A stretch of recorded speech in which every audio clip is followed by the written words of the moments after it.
que venho até remoçando, me pego cantando, sem mais nem porquê. Remoçando é mentira, mas me pego cantando é verdade. Porque graças a Deus, nesses dias difíceis e tristes, e confusos, a gente tem motivos para estar alegre, ainda que eles sejam exaustivos e de grandes enfrentamentos, né? Que é material, espiritual e emocional.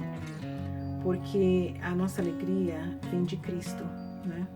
E é Ele que nos sustenta, é a fé que nós tenhamos, grande ou pouca, meia desvirtuada ou não, é ela que nos sustenta e nos faz caminhar em busca desse conhecimento e desse aperfeiçoamento de Deus, graças a Deus por isso. Então, graças a Deus que nós temos a alegria de seguir alegres nesses dias difíceis que política, social, emocional e está nos expondo e nos deixando nus com as nossas chagas expostas. E aí tem um versículo, não sei se é Salmo ou no Antigo Testamento, isso eu sei que é no Antigo Testamento, um tempo que a gente se sente, para quem tem um mínimo de consciência, um mínimo de feeling de Deus e consegue ver algo com os olhos que Ele vê, minimamente a gente consegue isso, porque nós somos imagem e semelhança dEle. Não tem como a gente não sentir feridos, sozinhos, cegos e nus. Não tem como não sentir isso. Então eu me pergunto ainda desde o primeiro vídeo, né? Pra que mais um canal do YouTube? Esse meio toda essa parafernália, essa paranoia, essa pandemia, esse pandemônio, a gente não ouve nem a nós mesmos, né? Mas eu acho que é porque Deus nos deu o dom da fala, né? Mas aí falar o quê, pra quem? Se quem está ao nosso redor, os mínimos relacionamentos que nós temos não nos ouvem. E difícil fazer as pessoas entenderem que o que a gente aprende é aquilo que nós somos, é aquilo que vem de nós, é aquilo que praticamos. Um exemplo que eu sempre dou para os meus filhos é o fio dental. Eu tinha uns 14 anos quando eu fui no dentista, já contei mais ou menos aqui. E ele falou para mim, nossa, você tem uns dentes bonitos, fortes. Aí o básico de toda dentição é mantê-la limpa, né? Eu, nos meus quase 10 anos que eu trabalhei como auxiliar de dentista, que eu também já contei aqui, eu não sei, eu nunca vi uma doença que acometesse assim, que as pessoas perdessem o dente. Logicamente pode existir, mas eu tô dizendo que basicamente é a limpeza que você faz da boca quando você aprende, você apreendeu, aquilo faz parte de você. Então, por exemplo, fio dental e escovar o dente é uma coisa que faz parte de mim. Eu ficava sempre fazendo piada das pessoas com as quais eu ia almoçar, ou se você observar, especialmente num restaurante que se diz assim mais sofisticado, as mulheres levantam da mesa, vão até o banheiro retocar o batom. E eu acho interessante, porque até nos restaurantes que eu vou, que aqueles sim eu acho uns maravilhosos restaurantes, que eles têm fio dental. Basta você levar sua escova, o fio dental já está lá. E as mulheres entram no banheiro, se as mulheres são assim, que dizem, né, ser as mais assim, detidas, né, no cuidado, na higiene pessoal e tal, enfim. Eu sei que isso não depende de gênero, mas enfim. Aí corre para retocar o batom. Será que não entende a aparência começa de dentro para fora, da sua alma, da sua higiene bucal, sabe?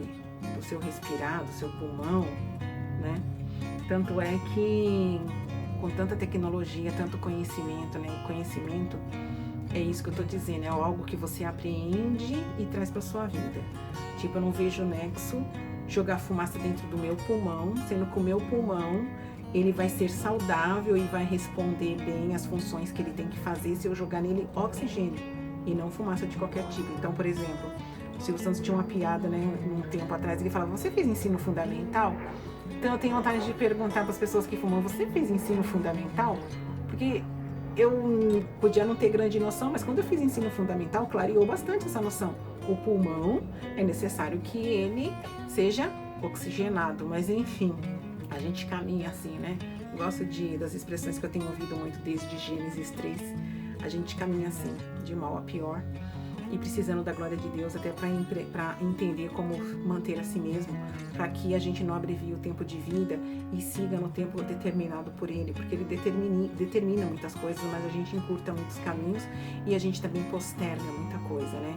É esse pelo menos o entendimento que eu tenho, porque nós não somos senhores, mas a infelicidade que nós temos de quando Deus não nos abandona, mas Ele deixa a nós mesmos. Se você quer seguir seu caminho, você vai. Como eu procuro fazer com os meus filhos, é lógico que eu não sou Deus, mas a gente orienta, delineia mais ou menos, olha, eu fui por esse caminho assim, não deu certo, eu acho que você não deve ir, mas logicamente cada um é pelo seu caminho, né? Mas voltando à história do canal, pra que falar, né? E falar o quê? Mas graças a Deus eu tenho ouvido pessoas pelas quais eu tenho orado até que elas sejam realmente servos fiéis ao Senhor, porque aparenta assim uma profundidade, especialmente uma profundidade que eu não tenho, e a gente não tem profundidade porque a gente é preguiçoso, então a gente não se dedica. Mas eu achei muito interessante, mais ou menos igual frases de colegas que quando são um pouco mais próximos, eu já parei com isso, mas antigamente as mais próximas comentavam, nossa, mas você entendeu o sentido dessa frase? E lógico que eu já mandava a mensagem já fazendo com que ela se questionasse e já fazendo a minha crítica, a minha visão sobre aquela frase que tinha a estética bonita, mas no fundo não dizia nada, ou se fosse crente, era até uma frase herege, era uma frase contra Deus, mas era bonita, porque as coisas são bonitas esteticamente. Tem como você fazer uma coisa completamente perniciosa, mas com uma estética maravilhosa? Vide a tentação, ela não se apresenta de uma forma feia. Quem quer comer um pão estragado? Não. A gente quer comer um bolo bonito, tal. Ninguém quer comer algo que já está com a aparência assim feia, o cheiro. Então tudo esteticamente tem que ser bonito para nos atrair. Mas enfim, aí eu ouvindo um dos pregadores que eu gosto muito, aliás tem uma meia dúzia, mas eu gosto pelo que eles aparentam de estudo e aprofundamento da palavra. E isso precisa vir das línguas originais. Eu tive um breve contato com as línguas originais. E assim, o grego principalmente, eu gosto do hebraico, mas o grego principalmente tem não sei, tá? Mas eu não aprendi assim, não sou nenhuma exegeta, mas tem um sentido que eu sempre tive, carrego comigo desde o meu nascimento. Não sei se eu engoli um dicionário ou já engoli um aprofundamento da semântica das palavras. Então eu sempre prestei muita atenção em músicas, os pagodes que eu gostava, as músicas da Clara Nunes, os enredos.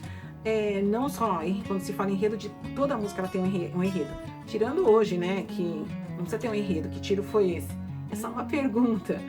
Enfim, então coisas que realmente você tem que exercer um pouco mais o raciocínio lógico, ou você tem que exercer um pouco a sua racionalidade. Como Deus pede um culto racional, eu ouvi esses dias que muito me chocou, porque já ouvi muitas coisas a respeito do Pai Nosso, mas a parte que falava sobre perdão, perdoe as nossas dívidas, assim como nós perdoamos quem nos deve. E na Igreja Católica eu aprendi, perdoe as nossas ofensas, assim como nós perdoamos a quem nos tem ofendido. Enfim, é o mesmo sentido. É alguém que te deve alguma coisa. Quem ofende sempre nos deve alguma coisa, né? Nos deve até um pedido de perdão. E que Deus nos perdoa ainda antes de que peçamos perdão, mas lógico, nós devemos pedir perdão. E aí esse pregador dizendo de uma lógica toda de justiça e de paz, e que o quanto elas estão intrínsecas ao reino de Deus, aí ele fala dessa oração que Jesus disse, que eu ainda tive que fazer piadinha. Eu falei, nossa Jesus, que pegadinha, né? Você me faz repetir sem pensar, que a gente faz tudo sem pensar, a gente repete, a gente é muito por mimética. E agora me vem essa explicação, com quase 60 anos. E ele fala que a lógica do Pai Nosso é assim como eu perdoo os meus devedores. Então Deus vai me perdoar na mesma proporção que eu tô tratando o meu próximo. Isso me deu um profundo medo, porque eu me conheço. Eu não quero que Deus me trate conforme eu trato o meu próximo. Mas esse nivelamento é que vai fazer com que busquemos mais a Deus, para que Ele nos eleve também, para que nós elevemos o tratamento com o nosso próximo. Você já imaginou se do jeito que você é, Deus te trata? Do jeito que você é e trata o próximo, Deus te trata? Ainda que, nossa, que estapafúrdia essa interpretação, tá? Pode ser estapafúrdia.